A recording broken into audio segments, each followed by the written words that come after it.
Pero kumbaga po, more on ako lagi po yung... Viral ngayon sa social media ang sagot ng 20 anyos na si Heart Aquino sa Sexy Babe segment ng noontime show na It's Showtime. Ano ang mensahe mo sa COMELEC?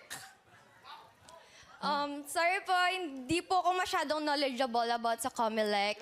Sabi ni Aquino, hindi pa siya nakakaboto. Wala rin daw silang TV at hindi rin madalas lumabas sa kanyang social media feed ang COMELEC. Dahil dyan, inimbitahan ng COMELEC si Aquino sa kanilang tanggapan para raw mapagpaliwanagan at malaman kung saan sila posibleng nagkulang. Nalulungkot po ako, parang failure po ang COMELEC. Parang kami po may kasalanan doon. Parang hindi po namin napapahayag mabuti sa sambayanan kung sino kami. Maaaring siya ay representasyon ng madami pa mga Pilipinong hindi po naalalaan yung ating mga ginagawa. Kaya ang gusto namin alamin bakit. Sinisika pa naming makuhang pahayag ni Aquino. Sa edad na 20, bahagi si Aquino ng mga tinatawag na Gen Z o yung mga edad 18 to 28 ngayong taon.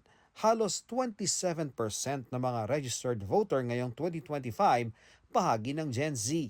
Pumapangalawa sa mga millennial o mga edad 29 to 44 na pinakamarami ngayong eleksyon 2025. Baka sakaling matulungan niya kami upang sa pamamagitan niya bilang isang kabataan ay siya mismo ang magamit namin upang maipahayag hindi lang kung sino ang COMELEC, kung hindi paano ba boboto ang kabataan sa darating na halalan. Kanina, nakipagpulong si Garcia kay PNP Chief Romel Marbil tungkol sa nakikitang pagtaas ng election-related violence. Yung election-related violence base doon sa naibigay sa atin na suma ng ating Philippine National Police ay 29.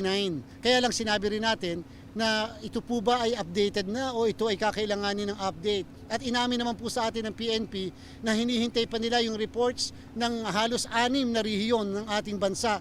Para sa GMA Integrated News, ako si Ian Cruz, ang inyong saksi. Mga kapuso, maging una sa saksi. Mag-subscribe sa GMA Integrated News sa YouTube para sa iba't ibang balita.